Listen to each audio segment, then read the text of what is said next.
السلام علیکم فرینڈز، آج کا ہمارا ٹاپک ہے stub protection. Stub protection distance protection کا ایک بہت ہی امپورٹنٹ فیچر ہے، اور اس کی ڈیفینیشن یہ ہے کہ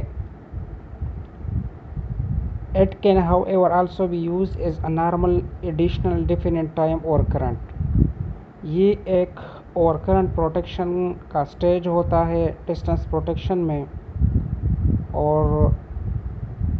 اسٹب پروٹیکشن کب ایکٹیو ہوتا ہے؟ Stub fault is short circuit located between the current transformer set and the line isolator, یعنی جب لائن آئسولیٹر اوپن ہوتا ہے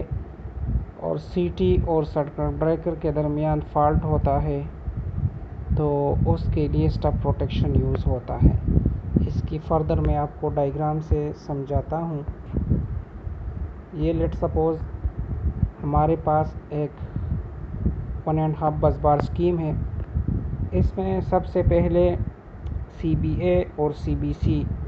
یہ دونوں اوپن ہو جاتے ہیں، پھر اس کے بعد اپنے لائن آئسولیٹر اوپن کر لینا ہے، تو لائن میں اگر کوئی مینٹیننس کا کام ہو تو وہ ہو جاتا ہے۔ اس کے بعد لیٹ سپوز ہم نے اس ڈایا کو انرجائز کر دیا، سی بی اے اور سی بی سی دونوں بریکر کو کلوز کر دیا، تو ابھی لائن کی آئسولیٹر اوپن ہے اور فالٹ کا لوکیشن اسٹب فالٹ، یعنی اس لائن آئسولیٹر سے پہلے جو گریڈ سائڈ کی طرف ہے بس بار کی طرف فالٹ آ جائے، تو اس صورت میں بس بار بی کی طرف سے بھی یہ اس فالٹ کو فیڈ کرے گا، اور بس بار اے کی طرف سے آئی اے کرنٹ آئے گی اور بس بار بی کی طرف سے آئی بی،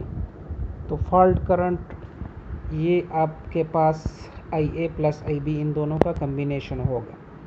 تو اس کو جو آئی بی کی سی ٹی آئی بی یہاں پہ فلو کر رہا ہے، تو اس کو یہ سی ٹی بھی سینس کر رہا ہے اور آئی اے بھی سینس کر رہا ہے، تو یہ ایک اوور کرنٹ سی ٹی اس کو سینس کرے گی، تو ڈسٹنس پروٹیکشن اس فالٹ پہ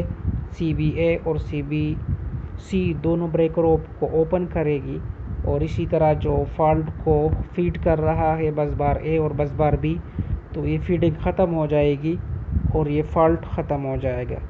تو یہ اسٹب پروٹیکشن یعنی 1.5 بریکر اسکیم کے لیے